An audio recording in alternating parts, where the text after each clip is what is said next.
Farsuti. I'm a PhD student at the University of Michigan in Ann Arbor. I'm working under the supervision of Professor Sharif Al-Tawi and Professor Jason McCormick. And I'm going to talk today about our work, which is quantifying the seismic resilience of communities using a distributed computing framework. So as we know, extreme earthquakes are rare events. However, when an extreme earthquake strikes a community, it produces catastrophic economic and social losses. That's why communities should be prepared for such events. And that's why also researchers from different disciplines have studied the response of communities to such events. However, these research efforts are discipline specific. So we have very high fidelity models in different disciplines, but the problem is how to integrate all of these models in one general framework. So using distributed computing, we can do this by integrating models from different disciplines in one framework and assess the seismic resilience of communities based on detailed loss estimation models, based on dynamic analysis to account for the in-event interdependencies during the event and during the recovery state. So that's an overview of the proposed framework. As we can see, the proposed framework contains models, or what we call simulators, from different disciplines connected together in one framework. So as you can see, even each simulator represents a different aspect of the community. They also represent different stage in the disaster. So the green simulators work each time step during the disaster, where the time step in seconds. Then the gray simulators work for one time step to assess the losses just after the earthquake, and then comes the role of the yellow simulators, where they work for in the recovery stage, where the time step in days. So all of these simulators are connected together using what's called distributed computing.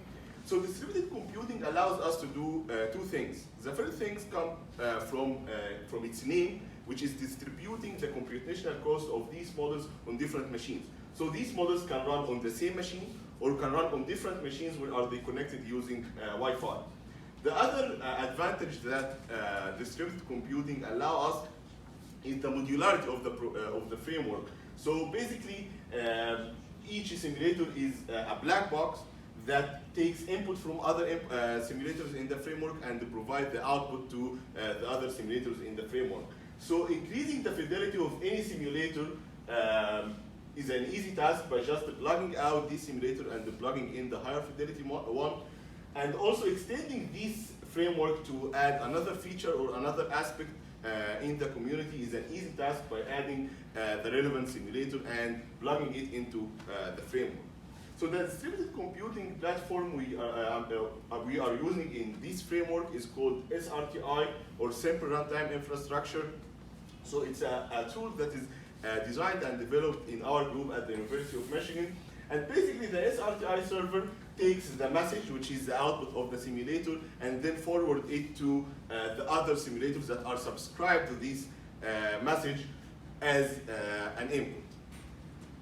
So at the beginning of the framework, the city simulator provides all the other simulators in the framework with the information about the studied community, including the building coordinate, the building type, all the information about the building. It broadcasts this information to all the simulators in the framework.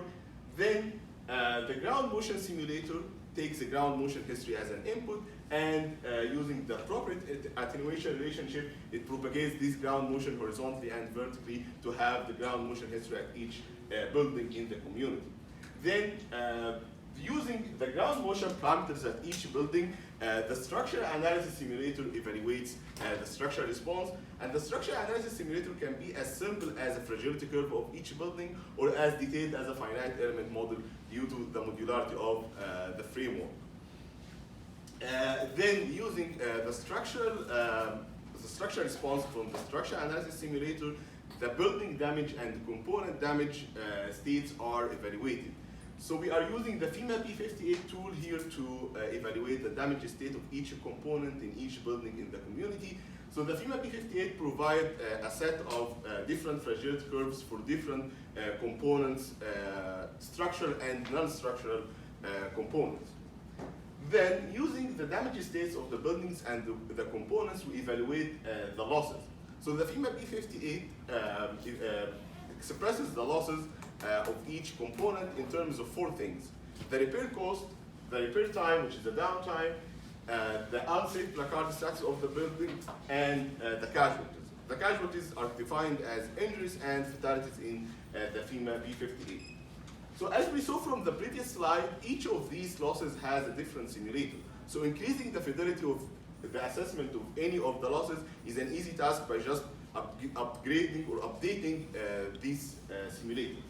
Then using the losses and also the available resources in the community, we evaluate the recovery trajectory of the community.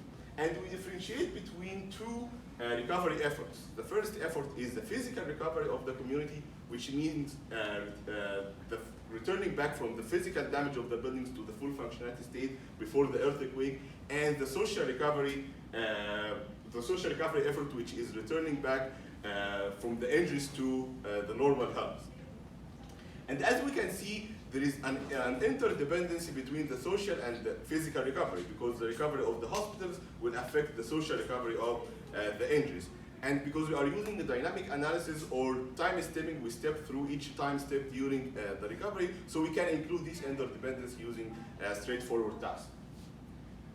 So to showcase the applicability of the proposed framework, we applied the proposed framework on a part of Memphis of Shelby County, specifically at Memphis City. So this is a studied community because it's a well-studied community and the data are available for the buildings in this community. And this is the pre-ground acceleration for a 7.7 earthquake scenario provided by the USGS for this region. So it's a deterministic earthquake scenario.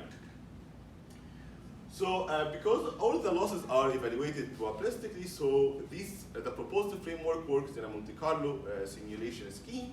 So these are the results of a set of Monte Carlo simulations that we performed for the distribution of different damage states in the studied community, and also the distribution of the material of the buildings for the collapsed buildings, and also the distribution of the collapse versus the non-collapse casualties. So as we can see, most of the casualties come from the collapse of the buildings, which matches what have been seen from previous earthquakes. And also using the dynamic analysis of the framework allows us to see the progression of the recovery, the physical recovery of the community. So as we can see, these are the buildings returning back from the not functional and reoccupancy state to the full functionality state. So they are going from the red to the green color. And this also can be reflected here on the total recovery of the community, returning back from a low functionality just after the earthquake back to the full functionality of the community. And also we can see the progression of the social recovery of the community. And we can use these curves to quantify the seismic resilience of the community. So the question is now, can we improve this performance? So the answer is definitely yes. But how we can improve it and how we can quantify this improvement? So to showcase this capability, we proposed some mitigation actions for this studied community. So we proposed 3 different mitigation actions. The first one is a pre-hazard mitigation action, which means that is applied before the earthquake. And the second mitigation action is a post-hazard mitigation action, which is applied after the earthquake, and case C is combining both of them. So the first mitigation action is a retrofit plan by upgrading the seismic design of old residential buildings to meet the new code requirements, while the second mitigation action is increasing the number of workers in the community. The case C, which is the third mitigation action, is basically combining both of them. So as we can see, upgrading the seismic design of the buildings, which is case A, increases the initial functionality of the community because it reduces the building damage, which will affect the components in the component damage also, and will increase the initial functionality of the community, and also reduces the time of the recovery of the community. Also, increasing the number of workers after the earthquake will not affect the initial functionality, but will affect the total recovery time of the community. Applying both of the mitigation actions will have just an envelope of both recovery trajectories. So using these recovery trajectories, we can quantify the effect of each mitigation action, which will allow decision makers to better take the appropriate decision by having a comparison between the quantification of each mitigation action and the cost of each mitigation action. So to conclude our work, our framework provides like a seismic resilience assessment tool based on detailed loss and recovery models. Also, it's designed in a plug-and-play sense. We're adding a new feature is a straightforward task, or improving the current features is also a straightforward task. And also the ability to conduct in-event simulation allows us to include as many interdependencies between different aspects of the community as we can. So thank you, and I think I didn't go over time. Mr. Omar, any question? Okay, so we will know question. The last speaker of the